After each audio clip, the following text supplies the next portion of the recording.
You showed me all it takes is fear and a little focused violence. You inspired me. You're out of your goddamn mind. What? This is all in your head. You're sick. Twisted. How can you say that? You think you'll be remembered? You're a pathetic psychopath. Begging for attention. You're gonna die alone. No! A nobody! No! This is not how this was supposed to go! I had it all planned out! Hi, this is Michael Uslan. You're listening to Batman on Film.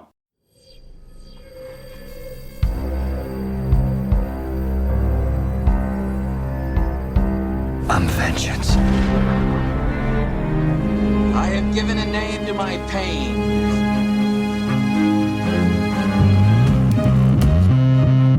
The Batman. Always waiting for some Batman to save you.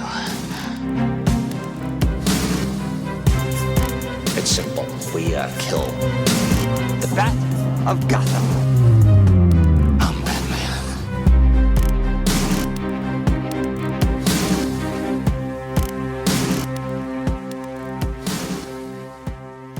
Welcome to episode number 89 of the Batman on Film Social Hour podcast. I am the founder of Batman on Film, Bill Jet Rainey, and we're back with the 14th edition of this series within a series or show within a show. Ron Lauer, how are you, senior BOF contributor? I'm How are swell, you, sir? Bill. Yeah. Thank you for asking. Doing Yes, great. This is our little show within a show, the Batman chapter by chapter, and we are nearing the end. We are. We're creeping close. Yeah, Before we dive in, I think that I really have to ask you though something, Bill, yeah, about it's for everyone to hear the dramatic shift in Texas. Dramatic shift from Mhm. summer to fall that you experienced this week. yeah, yeah. The first official day of fall. It's freaking 100 degrees, Woo! and this is after a couple of weeks of. I was like, yeah, I think these hundreds are gone. I mean, we had some 80s in the highs, and we, nibbled at some 50s in the morning Nice. there, and it was nice. And then, Haha. it decided, not so fast, sir. Here comes Yeah. another 100 for Did like you. you think you know me? Yeah. Here's So, 100. I think officially it was like probably, I think the official high that day was like 98. But when I got in my car, turned it on at 4:00 in the afternoon, Mhm. the temperature read 100, All right. and I love was fall. not happy about that. But a quote unquote cold front is Oh. coming through Sunday, and then we're back to the 80s, and there's like 4 or 5 days of 50s in the lows of 50s. So Excellent. then so I think we'll get there. And then at some point, we'll have that blizzard or severe Sure. ice storm like we've had the last couple of years. I know And you'll have that should be fun. iceberg that sticks around for Yeah. 2 months. Yeah, that was fun. That was a thing. I chronicled that on social media. Yeah. This The iceberg on my Chronicles. the iceberg chronicles. Yes. But yeah, I mean, it's fall. We're getting there. We're getting there eventually. We got ours. 88 was a high on Wednesday. Okay. And that was pretty much like the last one. Everybody was like, we got one more day left to play in our pool. And then next day, high in 60s. And for like, yep, that's it. Like that, this is sticking around. I love it. Yeah. Because I'm a little bit of an old man, and it's like, I can keep the doors and the windows open now. Turn up the Yeah. AC. When do you all get snow for the first time usually? Oh man, it's there's a lot of sayings here around Indiana. Anybody that listens that's from Indiana can attest of. There's like a picture of someone in snow pants, a hoodie, holding an umbrella, and mowing the lawn because you don't know. We'll get a surprise snowing maybe like around Thanksgiving, but it won't stick.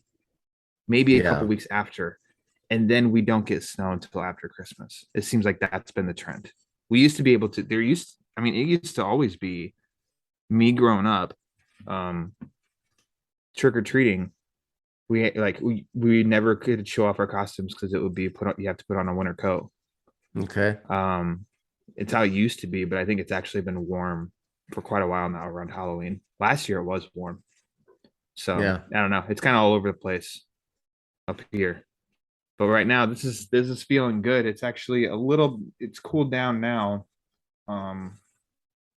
It's a little ahead of the game, so we'll see. My only experience with Midwest winters is Minnesota. Yeah, they still have real winters. Yeah, I think that's a little different than Indiana. Just a little bit. Yeah, just a tad. My biggest thing I've noticed this year is the humidity has dropped, and boy, can you tell. So even the 80s that we had earlier this week, like that was perfect. Even like the 88 on Wednesday, that was perfect, and it was a total because there's like no humidity right now. I love it. That's why I love these 80, 83, 84, mid 80s, and then 57, 58 in the mornings that's coming. That's perfect. That's it. Just about perfect. Speaking of perfect, let's talk about a perfect film. Bam. You hear that? How about that? Yeah. Transition. Yeah. He's on it this morning. Let's talk about the Batman. Okay. And as I said, we're getting near the end as we talk about this chapter 14, which we have titled, "This Was Not How This Was Supposed to Go." Perfect. That kind of says a lot right there, it does. right? It does. And when we get to that, we'll talk about how that line's delivered too. Yes. Yeah. And let's wait. We'll get to that part because I was about to start talking about that. So when we left off, the Riddler has been captured. Brian, that's the end of the movie. Then movie's over. Roll credits. Yes. So the Riddler has been captured. He's now making those crazy faces, with the stretching his jaw or popping it or whatever. Yeah, he's doing that at Arkham now. He's not doing it with his face down on a. And the guards are seeing him, and they're like, "Yeah, he belongs here." Yeah, exactly.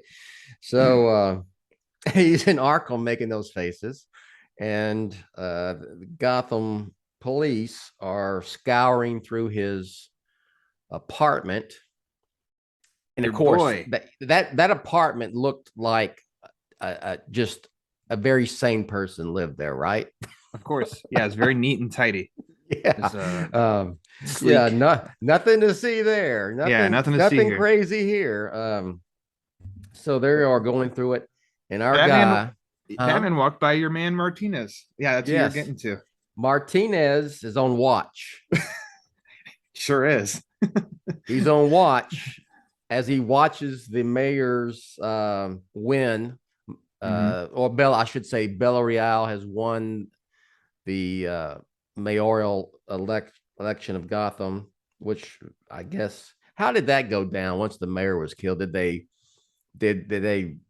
she run opposed, or did they have a backup candidate? I mean, what's going on here? I don't know how the Gotham election system works. The election board, I don't know, by default. Yeah. There you go. And there's it's a peaceful transfer of power because the mayor's family is there too. Exactly. So he's watching that on his phone as the Batman slips past him and says, hey. I mean, what a great guard, Yeah. Hey, doesn't even get up either. It's maybe it's a little bit like, oh shit, it's him. Okay, we're good. But of course, he is coming around to the Batman, I think, and he goes in there. The police are going through his stuff. Where they say they're one of the cops tells Gordon thousands of ledgers and ciphers and all sorts of stuff. He had scrawled all over them. Just really, really the work of a very sane individual. Yeah. Right. And I pulled out I just had the page and accidentally closed it. I pulled out the Art of the Batman book because what many of us would have guessed, but it is confirmed that with all of these ledgers and all of these books and everything, Reeves went to really had people fill them out. Yeah. And like, so Jamie Wilkinson, who I'm not exactly sure which department that is, but I mean, they even have a quote from him in here, and he said, we work very closely with the graphics department. There's lots of writing and graphics that run all the way through the storytelling of the film. Matt worked for months and months with the graphics department trying to get to the feel of this mad, crazed person, and this is all of his confessions and tormented mind. It's all been handwritten. The reason being that Matt loved the idea of being able to see the force of the pen and the paper, almost like a typewriter making its mark. Yeah. And so you can read one of them too. And I was really hoping that there would maybe be, some kind of really cool Easter egg for us in reading it, but it's not. It is just kind of, it is just kind of like cuckoo of, there is no escape from this hell. I was born into hell. I was born into the depths of hell. There is no escape. I was born to suffer with Norse. Like, like more of that and stuff. So it's like, oh, okay. Yeah. I mean, not that I necessarily knew it. That is high expectations, but I just let me look. Think about the detail of that. You're gonna work on the Batman. Okay, what am I doing today? You're gonna write in a journal about hell. Done. Yeah. It's like I said, his apartment, clearly a sane person lived there. It was not, neat and tidy and everything. Exactly. They also announced that they discover Edward Nashton works as a forensic accountant at KTMJ. Now did that have any significance at all, or is it? I took it as an accounting firm, right? KTMJ. Accounting, yeah. I don't know. It could have been ZRFQ for all I know. Nothing stood out. If that's a deep pull that somebody else knows of, congrats. Let us know. Yeah. So I didn't make note of it but I couldn't find any significance of it. So Batman's in there. One of the cops says to Gordon, "Hey, Lieutenant, you really okay with this?" Batman's in there, and most of them are like, he says that, and a lot of them, are just going about their business. Yeah. Now with Batman amongst them, Batman is looking at. He's holding a piece of evidence, looking at one of the journals. I guess that's what it was, right? Yeah. And Gordon says, he's wearing gloves. So I love the officer just because it's, again, these accents in Gotham just really get me in Reeves's universe. And like, "Hey, Lieutenant, it's the chain of evidence," the way this guy is talking, it gets me every time. But then it's also the fact that like Batman doesn't give a shit. It's like he is not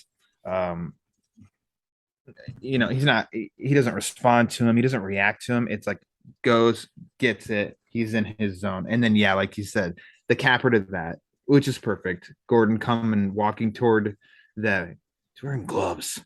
Yeah. It's like, it's not like know your place, officer. It's not like it's this masked vigilante dressed as a bat, looking through police evidence at a crime scene, and it turns it into, like, "Are you okay with him? Him holding this? He's wearing gloves. It's all good. Don't worry about it. It's Batman."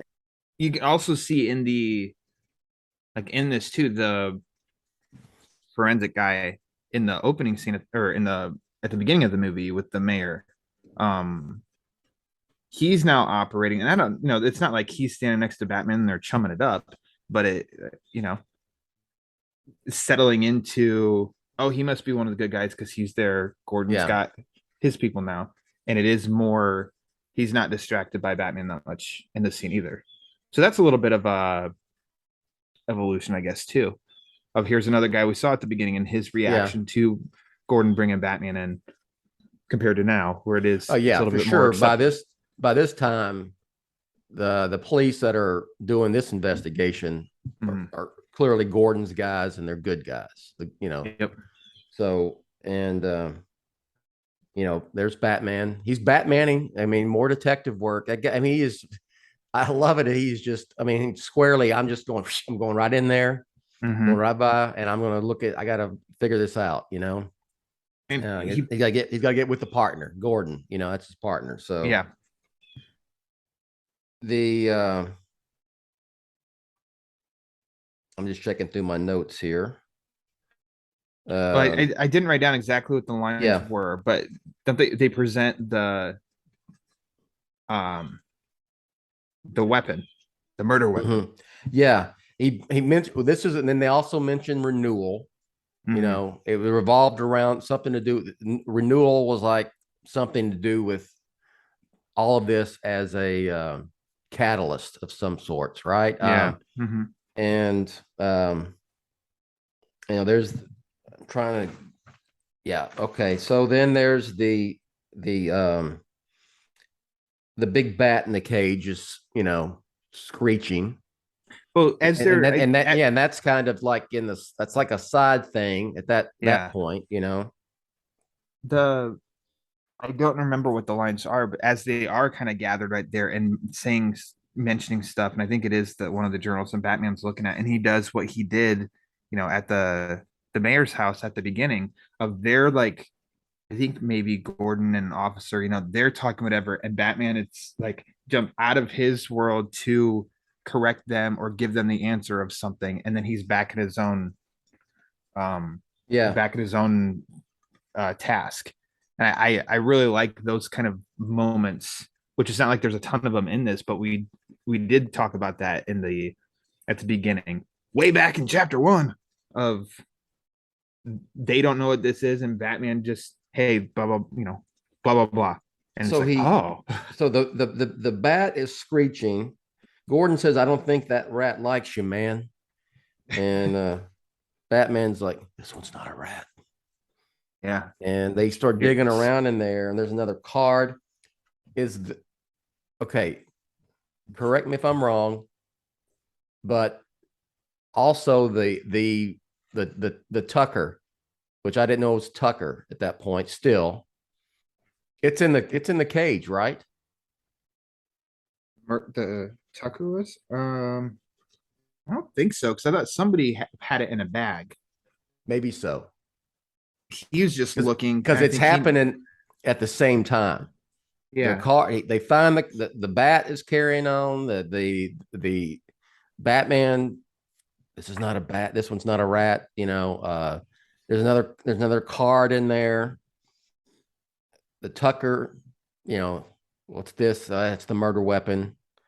The card says "My Confession." And then you think it's just scribbles. Yeah. At this point, we think it's just like, it's just like scribbling. Yeah.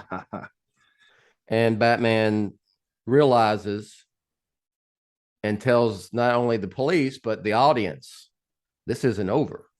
This isn't over. And then there's also, he notices all the pictures, there's all that crap on the wall that he has, newspapers and cutouts and whatever. Which and you and I talked about, we did a whole episode on the art of the Batman book. Yeah. It has to be, I mean, by now, I can't imagine that online it's not cheaper than back when it first came out in April. Sure. I highly recommend, if you like the movie, that you pick up the book, because especially with this, what you're talking about now of like the wall of all the pictures. I mean, there is a 2-page spread in the book, so you can even do a lot more. You can look a lot closer at everything that is on that wall instead of having to try and freeze frame just right while watching the movie. And so there is a lot of Bruce Wayne pictures, Thomas Wayne pictures, black and white and in color of the choir the day that was projected in the orphanage. And you do see and I think it is like the one kind of, it's a creepy image too of, one of the press took a picture of Thomas and Martha Wayne and then Bruce, but then right between Martha and Bruce is Edward and his head's turned. While like, I don't know, I think that's kind of a creepy image. It's almost like it's a haunted image, like a ghostly image or something like that. But then again, for what we were kind of maybe duped on here, and I don't know how the police don't pick up on this. I get it, it's a movie and it's fiction, but so much implying of like, man, the obsession with Bruce Wayne, and look at the obsession of Batman. These are not great detectives in Gotham right now to not hold on a second. Hey, Batman, any chance that you're Bruce Wayne? I think maybe I'm just say throw it out there. Okay, I would say that he's tried to kill Bruce Wayne. And I would have, yeah, okay. He tries to kill Bruce Wayne. So that would take care of his obsession with Bruce Wayne. He felt Bruce was part of he had to pay for what his father had done, because his father was part of the renewal, and with the mayor and everyone else that was corrupt. So maybe there's why they're not putting 2 and 2 together in terms of Batman just yet. There's that, because I know the real you, and the audience, everyone's thinking, well, he knows Bruce Wayne's Batman. That's what that means. Yeah. But we know, we're going to find out that it's not what that means. It means and both Pattinson and Reeves really sell that when Batman's looking at the wall too, right? I feel like they are. I mean, I understand they're taking their time with it, and not too much time, but letting that set in and focusing on the wall, and then the close up Pattinson's face, wall, like Pattinson's face, without them having to look and be like, or like a narration of, oh my God, I think he knows like Bruce Wayne is Batman, or anything like that. You pick up on it, that he's seen all of this, and like, I know the real you and shit. Yeah. Uh-oh. So yeah, I know the real you. You know what Batman's thinking, because he says it out loud. I think I'm his last target. Tells Gordon, I think I'm his last target. And he also mentions, and that too almost feels like a tip off. Why would you feel like there's a lot of Bruce Wayne on here and the Wayne family? Why are you the last target? Oh, yes, because he's already tried to kill Bruce. Yeah. But so if he knows, he probably could try to kill the Batman. So maybe this is all coming to an end. Gordon says, what? And he's the Batman. And Gordon answers the call. He's the phone call on his cell phone.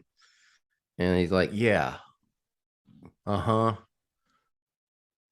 Okay, right. Or whatever. It's just, and he goes, the Riddler's asking for you at Arkham. Which the Riddler asking for you, they used in the trailer. Yeah. I remember that. I'm pretty sure in one of them. Not a big deal, but it's just, okay. That was in the trailer. And Batman's kind of like, I guess, he's like, well, the jig is up. It's all coming to an end. The Batman. It's all going to come out who I am. But he leaves and he just says, you're a good cop. Yeah. Kind of like this. That hits pretty good. Yeah. Because it's like I know this is like a funny comparison, but it's similar to the last Harry Potter movie when Harry knows that he's got to go, like he's got to walk into the lion's den. And he's basically telling his two friends like where he's going, and it's like a goodbye. It's like a final walk. That's what it made me think of, which I didn't know. A lot of people probably laugh at that, but it's like also kind of heroic too, of kind of knowing in his mind at this point, he's like, he's asking for me. This is where it comes out. And, you know, everything changes. Like this is kind of over, realizing that sort of deal. So I think there is just something about how minimal he is in his dialogue, and then just looking at Gordon, and it is something that's just very blunt, not trying to be poetic or, you know, even not trying to be sappy or anything. It's just very matter of fact of, you're a good cop. But us, in watching his relationship with Gordon in the movie up to this point and everything, like you kind of know how much weight that carries for him to look at Gordon and tell him, like, you're a good cop. Yeah. Period. Yeah. So I don't know. It's something. It's just one line, but I don't know. It hit pretty good for me. Where I thought, like, man, absolutely, that's good. It's good. It's almost like him saying, "I like you. You're my friend," as much as Batman and as effed up as Bruce Wayne is, to be able to say that to someone else, you know, you're a good cop, and leaves. So then, one of the best parts of the Batman. Film. And I also love that we don't get an exterior of Arkham. I like that we have that saved for maybe when Arkham's going to play a bigger role, and they can really come up with something. In here, it's like, well, no, we don't need an exterior. We know if we're inside, we know where we are. Yeah. And so I don't know. I like just preserving that. I like, it's I like the way it looks, that the only the little holding cell that we see. I mean, that's it, it leaves a lot to the imagination. And like you said, it leaves something for some other time to see more of Arkham. You know, maybe the sequel, we'll see. I don't know, but the way visually that this movie is, I can't wait to see how Arkham looks. So we move into, like I said, one of the best parts of the film, I think, is the Batman's confrontation with the Riddler. So we know he's going in thinking, like I said, yep, this jig is up. The Batman's done. It's all going to come out. And he's probably thinking, this is when it's going to come out, right now. And I love how he stands in the back, in the dark. He's unnerved, I think. Yeah. Stays in the shadows because, I mean, as we all know, he is the shadows. Yes. But out of the view of the camera, he's back. So you just, I mean, Ashton's just seeing a silhouette of him. So he can't read him on his face and everything, which, I mean, that's key. That's important for all of this. Yeah. And I think Paul Dano is brilliant in this scene. When he sees Batman, when the partition comes up, he's behind glass, of course. He's in cuffs. He's got that neck cuff thing, or I don't even, you know, I think it's like he's all chained. It's around his neck, and his and he just gives this little look, like when he sees Batman, it's like, you know, like Elvis showed up or something, you know. There is such a like wow factor seeing him up close. And then you start to see that what Batman thinks. Well, he says, you know, I told you I'd see you in hell. Yeah. Like his little that got a out of me. Yeah. Probably every viewing that I've had. And it's, but he's happy. He doesn't have a look of like, he doesn't have like a mean look or an evil look, like ha ha ha. I know you're, you know, it's like like I said, I mean, he's excited, he's happy. Yes, you know, it's like wow, almost like it's all connected. It's all come together. Yes, it's all worked out. Here I am with him. And yeah, like you said, the most subtle without him. And I think that's what's really key is to make sure how do we show this, not say it. So we get all of that, and Dano hasn't said anything about that, but you can see it. without it being too much, like him jumping around on a chair and being like wahoo or anything. This is it's not the Reeves and company still even though you're starting to see just by Dano's expression that this may be something different than we expect in terms of him of knowing Batman's identity, is that they do play up a little bit more with he says Batman's like, what do you want from me, and he said, if you only knew how long I've been waiting for this day, this moment, I won't be invisible anymore. They'll remember both of us. So you start to remember both of us. And he starts the Bruce Wayne, it's crazy thing. Bruce. And I don't know which part of it that when he says, and like looking at him, he's like, and just the way that he says it, my God, look at you. Like, it's weird.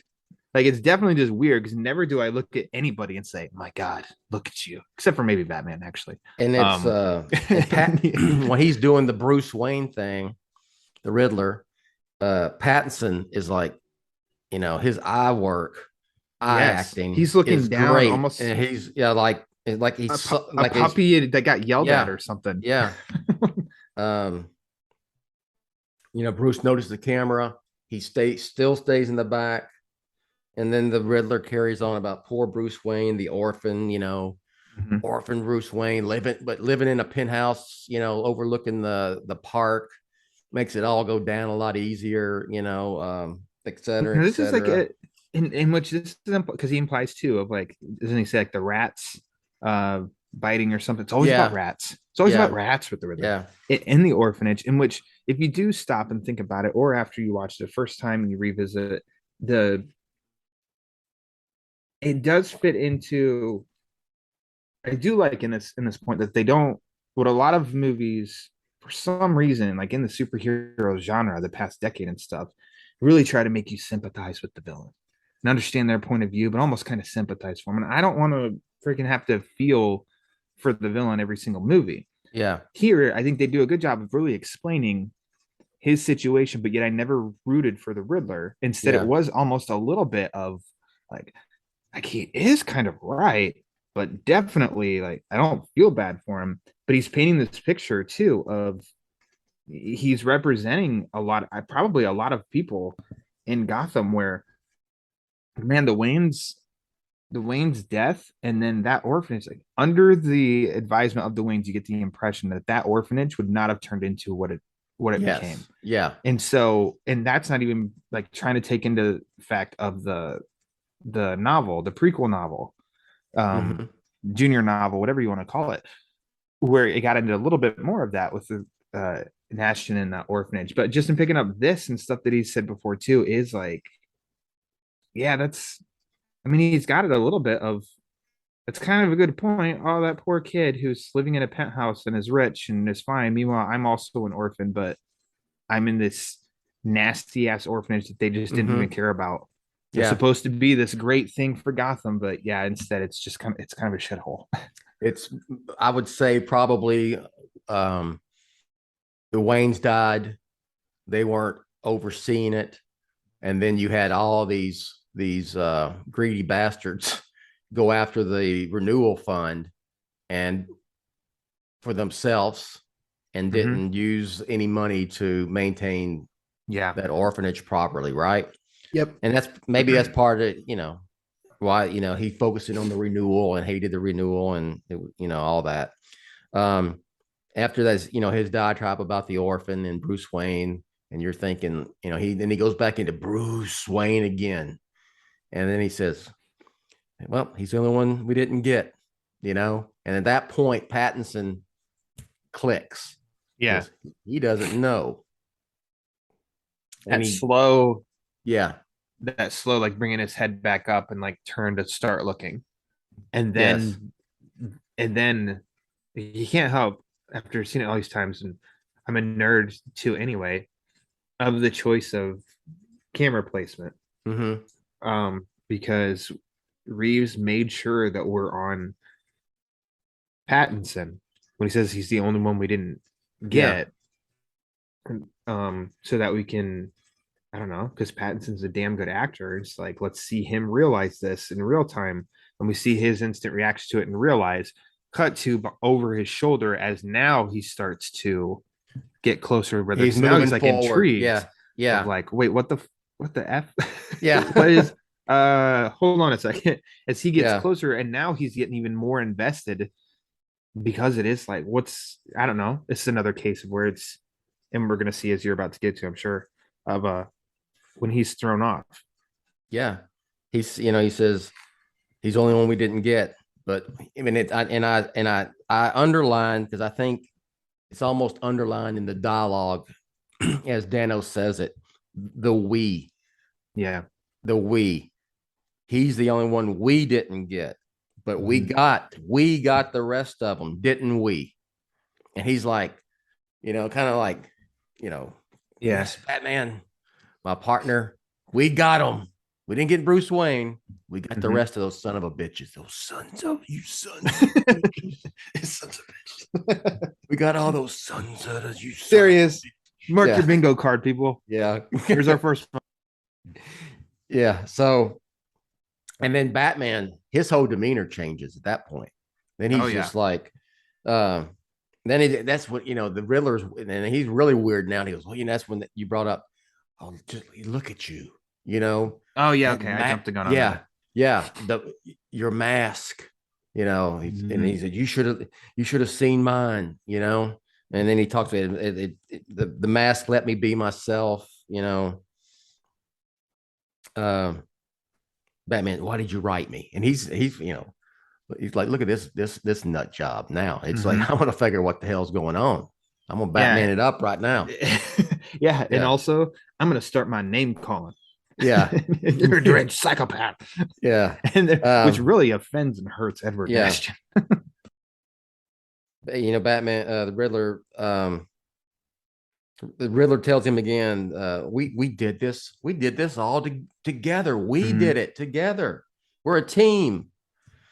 You showed me all it takes is fear and a little focused violence. You inspired me. So the Riddler took all the wrong lessons. Hey, he's in Arkham Asylum, right?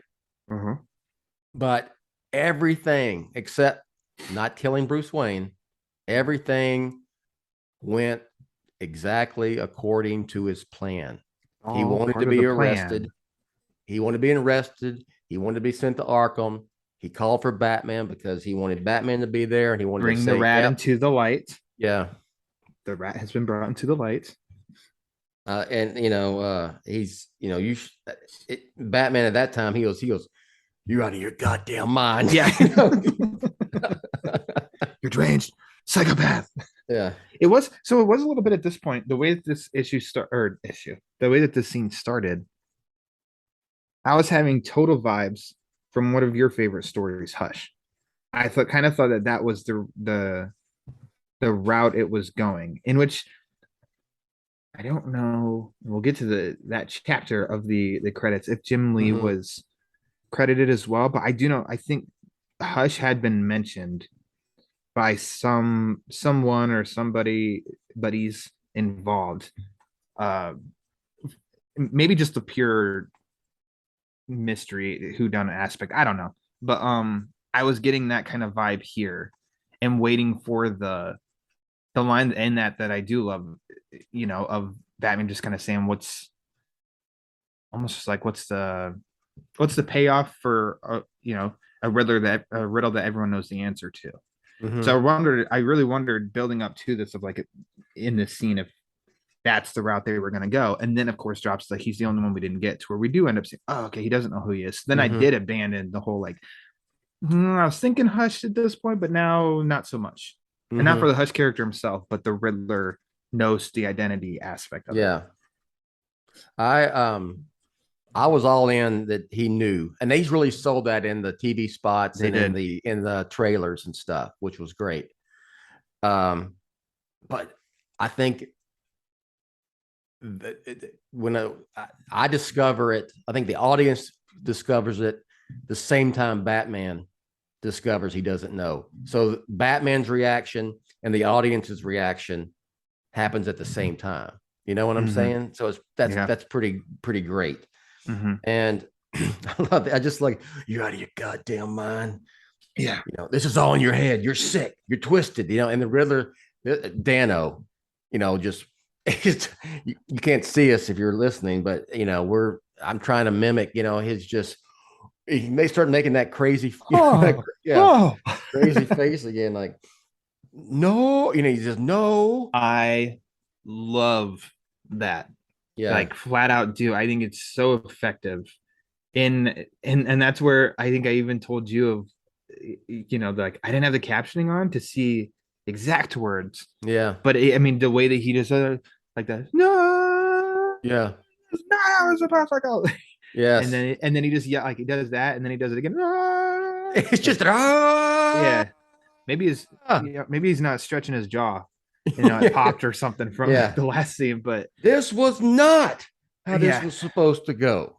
I had it all planned out. Oh, you know. Yeah, like man, that was good choices. Whoever, you know, I mean, I feel like Reeves credited Dano that, you know, that it was him. Yeah, the music and the music too in all of this is just ramping up, and I think really hits at this point. At this point too, like it's not even done, but the scene, like, I don't know. And Dano goes from just like he was like gut punched, everything that in his, you know, in his mind, in his sick, twisted mind as Batman, it's all in his head. He freaks out because he thinks him and Batman are the same. They're buddies. They did it together. And now they were going to, he said, we were going to, I had it all planned out. We were going to watch the whole thing together, you know? Yeah. And that's when, you know, Batman is thinking, okay. And well, I've got so many thoughts in my head. Batman is wondering what the hell's going on. Yeah. The Riddler, soon as he kind of gets over his, you know, disappointment that they weren't besties, he kind of clicks a little evil there. And even his facial expressions change, you know. He goes from like just hurt and all that to just having almost a smiley smirk of arrogance, you know. Yeah. And he says, it was all there. You mean you didn't figure it out? You know, what did you do? You know, oh, you're really not as smart. That's when it really easy. Oh, you're really not as smart as I thought. Smart as you thought you were. Yeah. And that which I know much credit. Yeah. That is used in the trailer of really not as smart as you thought you were. Bruce Wayne. So they cut that together, which in the trailer, if you listen closely, the audio is very different between the two. But they did a good job in selling that of you thought it was one and he knows. And yeah, I love you're not as smart as you thought you were. And there is now, it's related to the satisfaction he had of that we've seen at this point of he got Batman there and the plan's going, it's all according to plan. That there, it's almost like he's back to that kind of satisfaction that now again of like, oh, I'm the smartest man in the room right now. Like I outsmarted you. You don't even have it figured out. Exactly. It's that that's a Riddler trait. Yeah. And it seems like at that point, as much as he admired Batman just a second ago, now he looks down at Batman. You know, I gave you too much credit. What's black and blue and dead all over? You. And then is that one? And then it's like, I love Batman's eruption.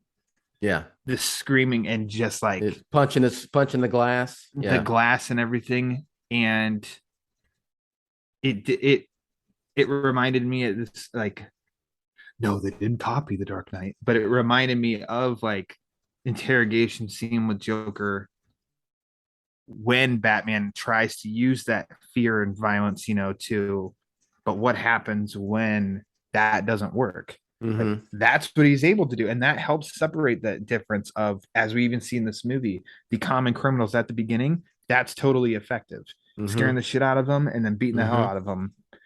But you got this guy here; they're separated by glass, so he can only do so much. So doing that, and it's not shaking him, not he's not stumbling or No, he's so then it's like, breaking out. He's where do breaking I out into song at that where time. do I go? Where do I go now? But I do love. I feel like it's 100% genuine from his side, as he is like erupting and just yelling about Yeah. what have you done, and as he's forearming it I mean, while he's growling. "Rrrr," you know. and we had a little bit.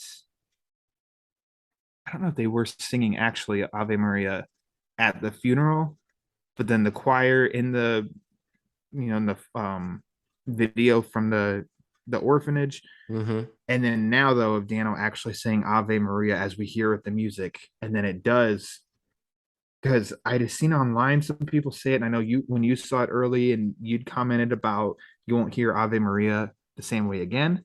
Mm-hmm. In the the Riddler's theme and Ave Maria it's all connected, Bill. Yes. And that so, music yeah. ramps up, and I'm like, oh hell, this is Yeah.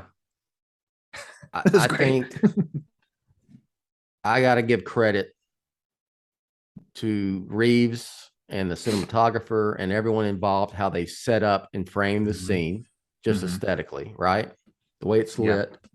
And also to Pattinson and Dano. That is that's like some textbook level examples of great acting on both parts. Pattinson being almost, as we said, back, head down, eyes and head down, like almost like you said, a puppy who got scolded, and how when he realizes he doesn't know that he's Bruce Wayne, and then going right in, like, what have you done? What have you done? And then Dano with, this all of the Batman there, his buddy, his bestie. My plan worked.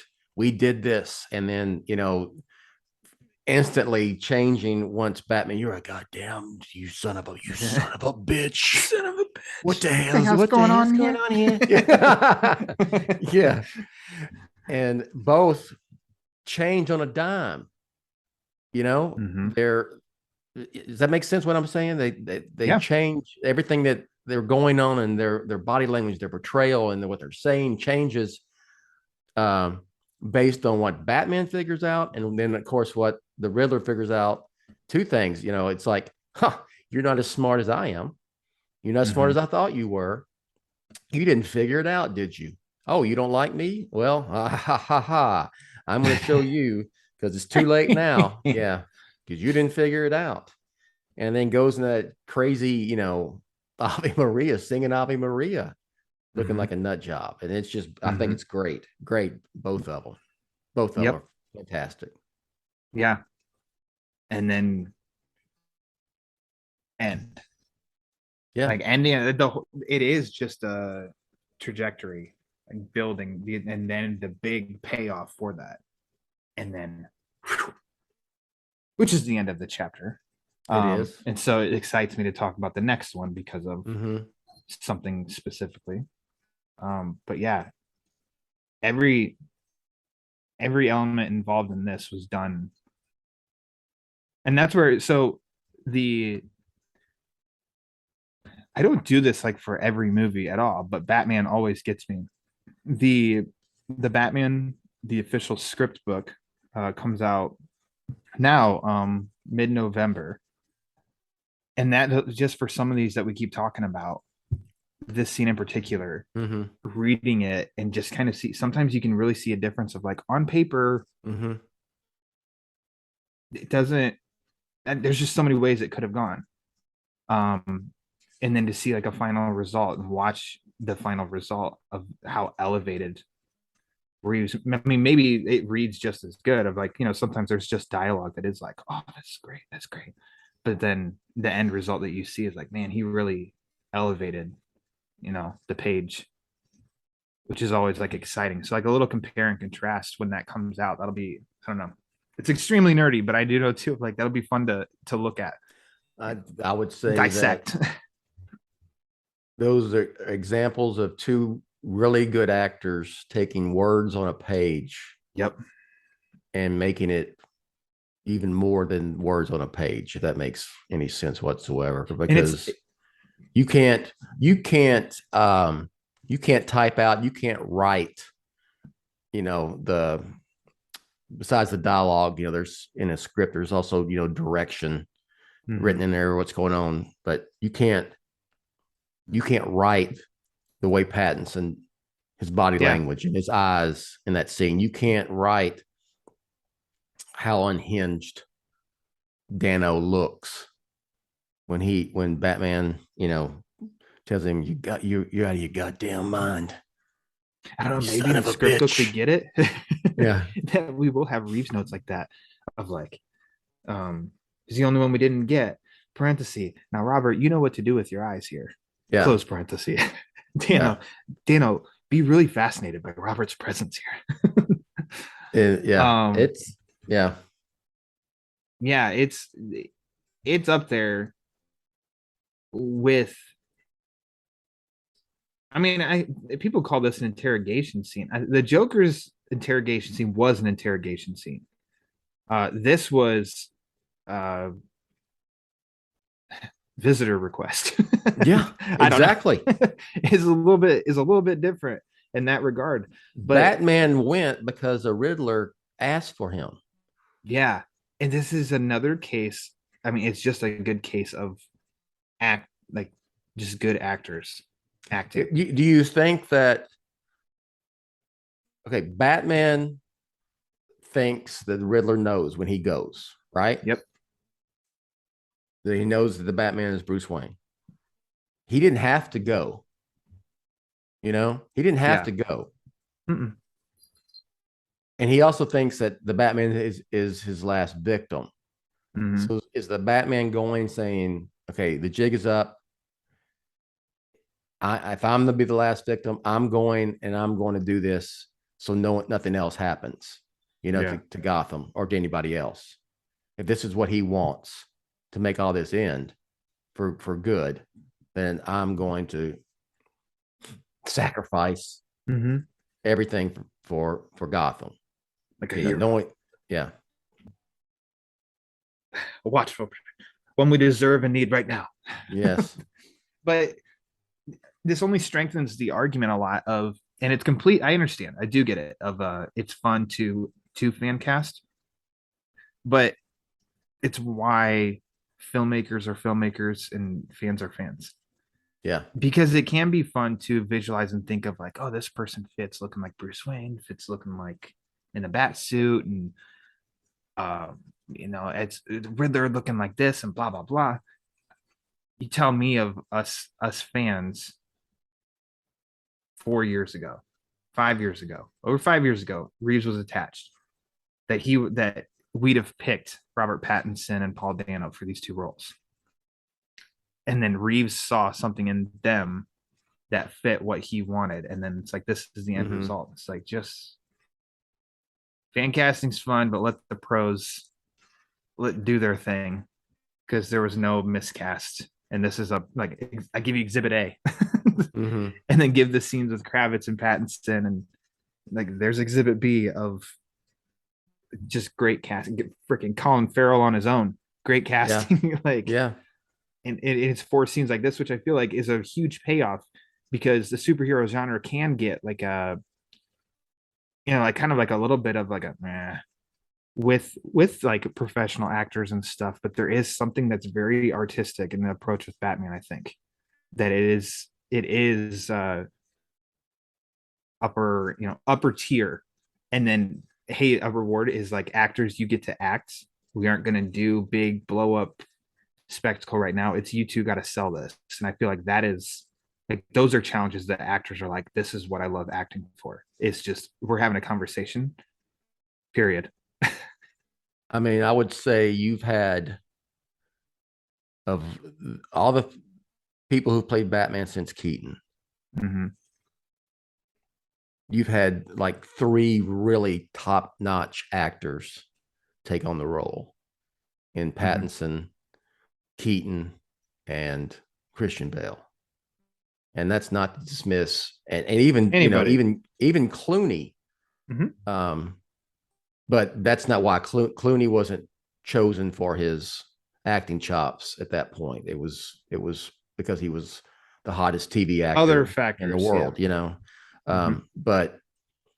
But yeah, I mean, you've really, and that's no knock on Ben Affleck. I think Ben Affleck, he's a very fine actor. He's not, and let's be fair, he's not on the level of Keaton or Pattinson or Christian Bale. His top tierness is in filmmaking. Yes. Yeah, I think he is a top notch. I think he's an A-list filmmaker, in my opinion. I like his films a lot. And maybe it's something that just draws, especially now, it draws these actors to play Batman. There's a lot of meat.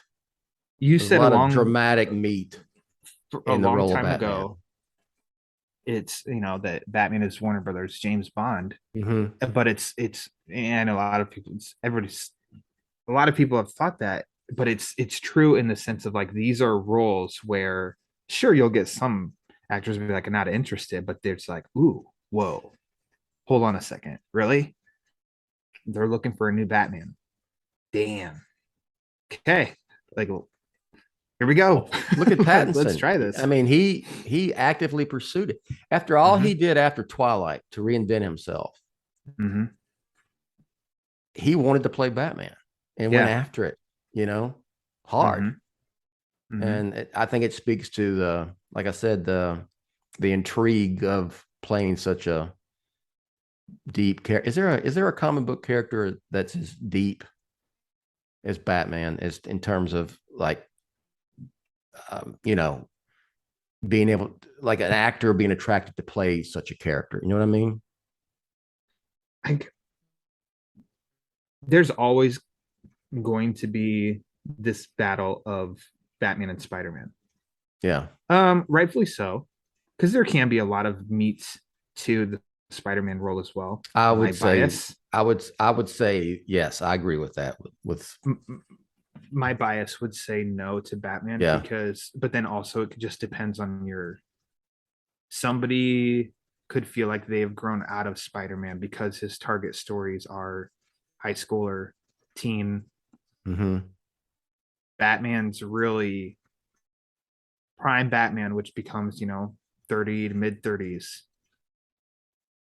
and there is, I don't know, because there is with Batman, because Bruce Wayne's so smart, he's upper echelon in Gotham City. There's a lot of not pretentiousness, but like intelligence involved with that, and really smart blending history, mystery, all these different genres, I think, to where and that's not saying that Spider-Man isn't smart or anything like that, obviously, but in short, because I'm just rambling now, I don't know. I feel like when it comes to comic book characters, that's Batman's king, I think.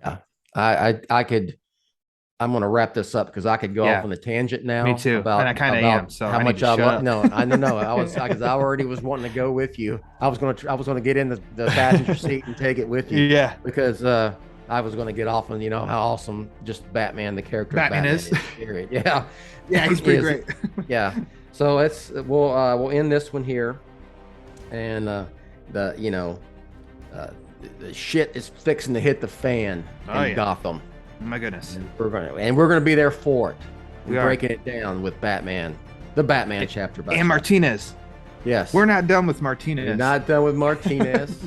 Not done with Martinez, and I am willing to bet we are not done with Mackenzie Bach and Commissioner Pete Savage either. Yeah. No, just what's going on here? Where are my diamonds? We haven't talked about Victor Freeze for a while. What if they had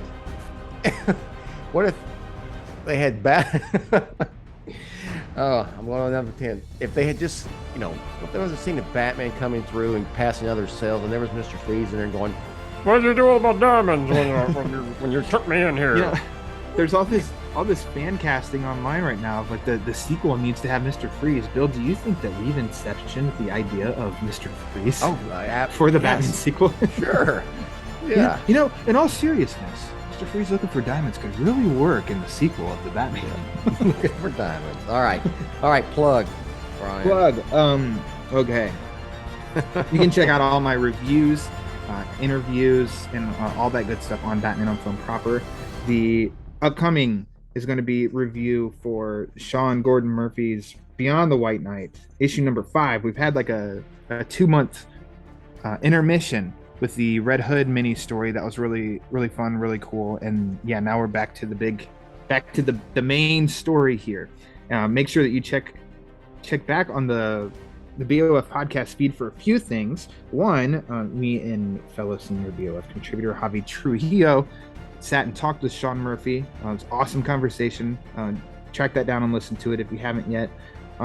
Check out another BOF show, Batman Animation, most recent episode that Javi and Ryan Haas did covering Batman the Animated Series, the Bane episode. So make sure to check that stuff out.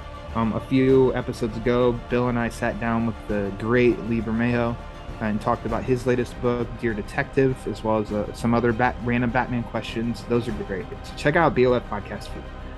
For me, my show, the Batman Book Club, most recent episode just dropped where I talked with author Alex Segura on Dark Knight, a true Batman story, a really good book and a unique book. That podcast is now just dropped today, so check out the Batman Book Club, which Bill posts those on BOF as well. On Batman on Film. Wherever you listen to podcasts, the Batman Book Club, follow on Twitter at the Batman BC. Not as smooth as Pete Barrows. That guy. Nobody is. He's in a league of his own, sir. He really is. He's stumble and stutter, and he is in a plug league of his own. He hops in the Batmobile and just takes off. Yeah, absolutely. I'll just mention the Batman Podcast Network, all the Batman shows, all the Batman on Film shows under one umbrella of, Batman on Film Network podcast, whatever you want to call it. They're all part of the Batman Podcast Network. So is the Batman Book Club. So is, you mentioned Pete Barrett's Straight Outta Gotham, and there are many others who are part of the Batman Podcast Network that's hosted by Batman on Film. Just go to Batman on Film proper, the website, find the logo or the drop-down box under podcast, and you can check out those shows. If you want to help keep Batman on Film up and running, become a patron by joining Patreon, patreon.com/Batman on Film. And then if you'd like to advertise on Batman on Film, AdvertiseCast, AdvertiseCast.com/Batman on Film. And you'll, go there and you can figure it all out. I think that's all I got. Announcer Rachel will plug a few more things. And I'm getting kind of, I'm sad this is going to be wrapping up in the next month and a half. This has been fun. Yeah. This is really fun. So with that, I am Bill for Ryan. Thanks for listening, and we will catch you next time. Thanks for listening to the BOF Social Hour, Jet's official vlog and podcast on Batman on Film. Follow Jet on Twitter at Batman on Film. Follow the BOF newsfeed on Twitter at the Batman on Film. For Jet and everyone at BOF, I'm announcer Rachel. Authoritative, definitive, the original, Batman on Film, established in 1998.